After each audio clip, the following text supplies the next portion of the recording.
ડેડિયાપાડાના ધારાસભ્ય ચૈતર વસાવા વડોદરા સેન્ટ્રલ જેલની અંદર બંધ છે. વનકર્મી પર હુમલો થયો હતો. એ જ કેસમાં કોર્ટે તેમને 7 વર્ષની સજા ફટકારી છે. આગામી 24 તારીખે આખા કેસને લઈને સુનાવણી થવાની છે. પણ એની જ પહેલા હવે અરવિંદ કેજરીવાલ આવતીકાલે ચૈતર વસાવાને જેલમાં મળવા જવાના છે અને એવી પણ શક્યતાઓ છે કે અરવિંદ કેજરીવાલ અને ચૈતર વસાવાના પરિવારની પણ મુલાકાત થાય. આખો આ મામલો શું છે, આદિવાસી વિસ્તારની રાજનીતિ અત્યારે હાલ શું કહી રહી છે, એ દરેક વિષયને લઈને વાત કરીશું આજના આ વિડીયોમાં. નમસ્કાર, હું હંસિની અને તમે જોઈ રહ્યા છો નિર્ભય ન્યૂઝ.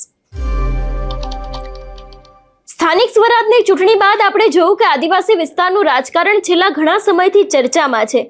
એ પછી ભારતીય જનતા પાર્ટી હોય, કોંગ્રેસ હોય કે આમ આદમી પાર્ટી હોય, થોડા સમય પહેલા વનકર્મી પર હુમલાના આખા કેસની અંદર ચૈતર વસાવા, તેમના પત્ની શકુંતલા વસાવા સહિત 9 લોકો છે. એ લોકોને 7 વર્ષની કોર્ટે સજા ફટકારી, તેની સાથે દંડ પણ ફટકારવામાં આવ્યો. એક બાદ એક લોકોને જામીન મળતા ગયા, પણ ચૈતર વસાવા હજી પણ જેલની અંદર બંધ છે. આગામી 24 તારીખે તેમની આખી હાઈકોર્ટની અંદર સુનાવણી થવાની છે. જોવાનું એ પણ રહેશે કે ખરેખર એ દિવસે તેમને જામીન મળે છે કે કેમ. પણ એની જ પહેલા દિલ્હીથી અરવિંદ કેજરીવાલ છે એ હવે ચૈતર વસાવાની જેલની અંદર મુલાકાત લેવાના છે. એવી પણ શક્યતાઓ વ્યક્ત કરવામાં આવી રહી છે કે ક્યાંક ચૈતર વસાવાના પરિવારની અને અરવિંદ કેજરીવાલની પણ મુલાકાત થઈ શકે છે. આની પહેલા આપણે જોતા આવ્યા છે કે જ્યારે ચૈતર વસાવા અને શકુંતલા વસાવા બંને જેલમાં હતા ત્યારે ઘણા બધા આમ આદમી પાર્ટીના નેતાઓ છે કે જે લોકો વર્ષા વસાવાને મળવા જતા હતા અને ચૈતર વસાવાના આખા કેસને લઈને વાતચીત કરતા હતા. એ બાદ આપણે જોયું હતું કે જે તે સમયે શકુંતલા વસાવાને જામીન મળ્યા હતા ત્યારે પણ આમ આદમી પાર્ટીના નેતાઓ છે તે તેમને જેલ બહાર લેવા ગયા હતા. એટલે અત્યારે હાલ ક્યાંક આમ આદમી પાર્ટીના નેતાઓ છે એ દરેક લોકોની નજર ચૈતર વસાવા અને તેમના પરિવાર ઉપર રહેલી છે. એ પછી ગોપાલ ઇટાલિયા હોય, ઈસુદાન ગઢવી હોય, મનોજ સોરઠિયા હોય કે પછી મહિલા નેતા હોય, દરેક લોકો ક્યાંક ચૈતર વસાવાના સમર્થનમાં આવે છે, રેલીઓ કરે છે, આવેદનપત્ર આપે છે, ઘણા બધા જગ્યાએ પોસ્ટર વાયરલ કરવામાં આવી રહ્યા છે. પણ હવે આખો જે રીતે ઘટનાક્રમ સામે આવ્યો છે એમાં જ હવે દિલ્હીથી અરવિંદ કેજરીવાલ આવતીકાલે સવારના સમયે ચૈતર વસાવાને મળી શકે છે એવી શક્યતાઓ વ્યક્ત કરવામાં આવી છે. અરવિંદ કેજરીવાલ આજે ગુજરાત આવશે અને એ બાદ આવતીકાલે સવારના સમયે તેમને મળવા માટે વડોદરા સેન્ટ્રલ જેલ જાય તેવી પણ માહિતી સામે આવી રહી છે. ચૈતર વસાવાને લઈને વાત કરવામાં આવે તો જે રીતે છેલ્લા ઘણા સમયથી આપણે જોતા આવ્યા છે કે તેમની ચર્ચાઓ ખૂબ જ થઈ રહી છે. બીજી બાજુ આદિવાસી વિસ્તારમાં ભારતીય જનતા પાર્ટીમાં પણ અંદરો અંદરના ડખા ચાલી રહ્યા છે. એવી પણ રાજનીતિની અંદર એવી વાતો વહેતી થઈ છે કે ચૈતર વસાવા આગામી સમયમાં ભારતીય જનતા પાર્ટીમાં જોડાઈ શકે છે. એ બધાની વચ્ચે ગોપાલ ઇટાલિયા છે, એમને પણ એવો આક્ષેપ મૂક્યો હતો કે જે ડેડિયાપાડાના ધારાસભ્ય ચૈતર વસાવા છે એમની નામના વધતી જઈ રહી છે, એટલા જ માટે ભારતીય જનતા પાર્ટીએ તેમને જેલમાં મોકલીને ચૈતર વસાવાની સામે આખું એક ષડયંત્ર કર્યું છે.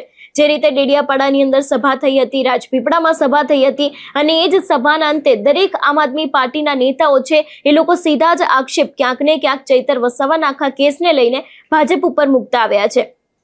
બીજી તરફ વાત કરવામાં આવે ભારતીય જનતા પાર્ટીની તો અત્યારે હાલ આપણે જોતા આવ્યા છે કે એક તરફ ખેડૂતોનો આખો જે મુદ્દો ચાલી રહ્યો છે, સાગબારા અને ઉમરપાડાના ખેડૂતો હોય એમાં હવે મનસુખ વસાવા પણ મેદાને આવ્યા છે.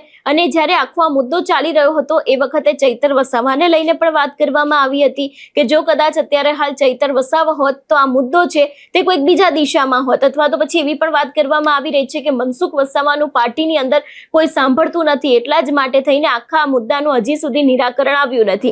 એટલે અત્યારે હાલ એક તરફ જે રીતે ભારતીય જનતા પાર્ટીની આદિવાસી પટ્ટાની અંદર જે પરિસ્થિતિ છે, બીજી બાજુ આમ આદમી પાર્ટીની વાત કરવામાં આવે તો ચૈતર વસાવાના બંને પત્ની છે એ લોકો પણ અત્યારે હાલ ક્યાંક મેદાને છે. આની પહેલા આપણે જોયું હતું કે નેત્રંગની અંદર જ્યારે પેટા ચૂંટણી થવાની હતી ત્યારે પણ તેમના બંને પત્ની મેદાને આવ્યા હતા ને બીજા પણ સાગબારાના મુદ્દે જે આખો ખેડૂતોનો મુદ્દો હતો ત્યારે પણ ચૈતર વસાવાના બંને પત્ની છે એ લોકોએ ખેડૂતોની સાથે વાતચીત કરી હતી. લીલા વસાવા કે જે પોતે પણ ત્યાં ધરણા ઉપર બેઠા છે એ લોકોની સાથે પણ આ સમગ્ર મુદ્દે વાતચીત કરવામાં આવી હતી. એટલે ભલે ચૈતર વસાવા જેલમાં હોય પણ તેમની સાથે જે તેમના બંને પત્નીઓ રહેલા છે એ પણ દરેક લોકો અત્યારે હાલ એ પોતાના વિસ્તારની અંદર એટલા જ સક્રિય જોવા મળી રહ્યા છે. ડેડિયાપાડાની વાત કરવામાં આવે તો છેલ્લા ઘણા સમયથી આદિવાસી વિસ્તારની અંદર કે ઘણા બધા એવા પ્રશ્નો છે, પછી વિકાસના પ્રશ્નો હોય કે કોઈ બીજા પ્રશ્નો હોય, એ દરેક વાતને લઈને જે રીતે ચૈતર વસાવા દ્વારા અત્યાર સુધીમાં અવાજ ઉઠાવવામાં આવી રહ્યો છે, એ જ રીતે આમ આદમી પાર્ટીના નેતાઓ છે એ લોકો પણ ધીરે ધીરે કામ કરી રહ્યા છે. કારણ કે એક તરફ એવું પણ માનવામાં આવી રહ્યું છે કે ચૈતર વસાવા જો કદાચ ચૂંટણી સમયે અથવા તો પછી અત્યારના જે મુદ્દાઓ ચાલી રહ્યા છે એમાં અવાજ નહીં ઉઠાવે તો ક્યાંક લોકો સાથે તેમનો જે સંપર્ક છે એમાં પણ કંઈક નવા જૂની થઈ શકે છે એવી શક્યતાઓ વ્યક્ત કરવામાં આવી છે. એટલા જ માટે અત્યારે હાલ ચૈતર વસાવાના બંને પત્નીઓ હોય કે બીજા આમ આદમી પાર્ટીના નેતા હોય, એ દરેક લોકો ચૂંટણી બાદ પણ કામે લાગ્યા છે. એ વિસ્તારના કામો કરાવવામાં આવી રહ્યા છે. એટલે કે ચૈતર વસાવા ભલે ના હોય પણ એમના કામ છે તે બીજા નેતાઓ દ્વારા કરવામાં આવી રહ્યા છે. બીજી બાજુ જો વાત કરવામાં આવે કે અરવિંદ કેજરીવાલ છે એમની હવે મુલાકાત ચૈતર વસાવાના પરિવારની સાથે પણ થઈ શકે છે. આની પહેલા પણ મેં વાત કરી એ રીતે કે ધીરે ધીરે જે લોકો છે એ લોકોની સાથે આમ આદમી પાર્ટીના જે નેતાઓ છે દરેક લોકો ચૈતર વસાવાના પરિવારને મળી રહ્યા છે. આમ આદમી પાર્ટીની આખી જે લીગલ ટીમ છે એ લીગલ ટીમ પણ ચૈતર વસાવાના કેસ ઉપર સતત નજર રાખીને બેઠી છે. તેમના જામીનની પ્રોસેસ હોય, જામીનની અરજી હોય, દરેક વિષયને લઈને જે આખી લીગલ ટીમ છે એ આખી લીગલ ટીમ કામ કરી રહી છે. ત્યારે અરવિંદ કેજરીવાલ સહિત જે બીજા નેતાઓ છે દરેક લોકોની મુલાકાત તેમના પરિવારની સાથે થઈ શકે છે એવી પણ શક્યતા છે. મુખ્ય વસ્તુ આવતીકાલે જોવાની એ પણ રહેશે કે ખરેખર અરવિંદ કેજરીવાલની જોડે બીજા કયા નેતાઓ જાય છે. કારણ કે ઈસુદાન ગઢવી છે, ગોપાલ ઇટાલિયા છે, એ લોકો છેલ્લા ઘણા સમયથી ક્યાંક ચૈતર વસાવાને લઈને જે રીતે મેદાને છે, તો વડોદરા સેન્ટ્રલ જેલ ખાતે જ્યારે અરવિંદ કેજરીવાલ તેમને મળવા જશે ત્યારે આ દરેક નેતાઓ પણ હાજર રહેશે કે કેમ, એ પણ સૌથી મોટો એક સવાલ છે. અને અરવિંદ કેજરીવાલ અને ચૈતર વસાવા વચ્ચે જેલની અંદર આખી આ મુલાકાત થશે કે કેમ એ પણ સવાલ છે. કારણ કે આની પહેલા આપણે જોયું હતું કે જ્યારે આમ આદમી પાર્ટીના નેતાઓ છે એ લોકો જેલની બંધ રહેલા જે વ્યક્તિઓ છે એ લોકોને મળવા જતા હોય છે ત્યારે તે લોકોને મળવા દેવામાં નથી આવતા. અને આની પહેલા પણ ઘણા બધા એવા આપના નેતાઓ દ્વારા આક્ષેપ મૂકવામાં આવ્યા છે. એટલે આવતીકાલે સૌથી પહેલા તો જોવાનું એ પણ રહેશે કે ખરેખર તે લોકોની વચ્ચે મુલાકાત થાય છે કે કેમ, અને જો કદાચ મુલાકાત થાય છે તો પછી તે લોકોની વચ્ચે શું વાતચીત થાય છે. કારણ કે હવે 2027 ખૂબ જ નજીક છે. અત્યારથી જ આમ આદમી પાર્ટી છે સ્થાનિક સ્વરાજની ચૂંટણી બાદ ધીરે ધીરે કામે લાગી ગયું છે. એટલે અત્યારે હાલ આખો જે રીતનો માહોલ સર્જાયો છે, જે રીતની પરિસ્થિતિ ઊભી થઈ છે ને એવામાં હવે અરવિંદ કેજરીવાલ ચૈતર વસાવાની મુલાકાત લેવાના છે ત્યારે પણ કોઈક મોટી નવાજૂની થઈ શકે છે એવી શક્યતા છે. આ વિષયને લઈને તમારું શું માનવું છે અમને કમેન્ટ કરીને ચોક્કસથી જણાવજો. તેની સાથે અમારી ચેનલ નિર્ભય ન્યૂઝને લાઇક, શેર અને સબસ્ક્રાઇબ કરવાનું ભૂલશો નહીં. નમસ્કાર.